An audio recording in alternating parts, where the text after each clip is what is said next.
Today we're talking about the brand new Sigma 10 to 18 millimeter f2.8 DCDN. Now, in case you missed it, Sigma just released a new crop sensor ultra wide zoom lens in the form of the 10 to 18 millimeter f2.8 DCDN, and that's what we're going to be talking about here today. Now, before I get into my thoughts on this lens, I do want to clarify that Sigma did send me this lens to test out, but I'm not getting paid and I get to say whatever I want, and so you are going to get my full and honest opinion. Now, diving right into what I think about this lens, let's start off by talking about the overall image performance. I'm going to go ahead and say that this lens packs a freaking punch.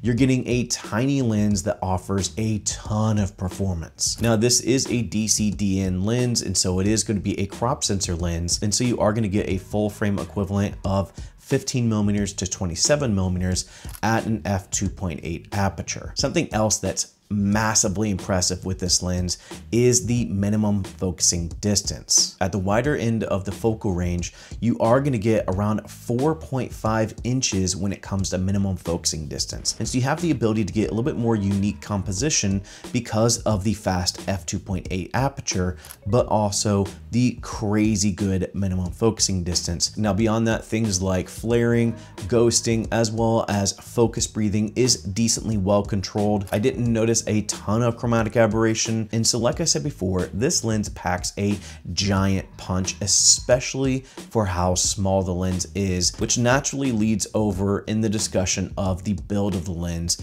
and so let's talk about that now. Sigma is touting that this is the smallest and lightest ultra wide zoom lens for APS-C cameras, and honestly I believe it because this thing is tiny. The lens body is 2.8 inches wide and 2.4 inches long, and it is 9.2 ounces in weight. That's impressive to me for a lens that packs as good image performance as this lens does. Now, while the lens may be as small as it is, you are still going to get a 67 millimeter filter thread, and you are going to have a dust and splash resistant body. Now, because of the size, you may not be getting any buttons or switches, but you will get a focus ring as well as a zoom ring. Now, talking about the zoom, the barrel is going to slightly extend when you are zooming in or out, but I'll be honest, it's pretty minimal, and I kind of expect it with how small Sigma is trying to make this lens. But that being said, I'm equally impressed by the build of this lens as I am the image performance of this lens. And so with that, let's talk about my overall thoughts and who I'd recommend this lens to. Now, overall thoughts, again, this is just an amazing lens,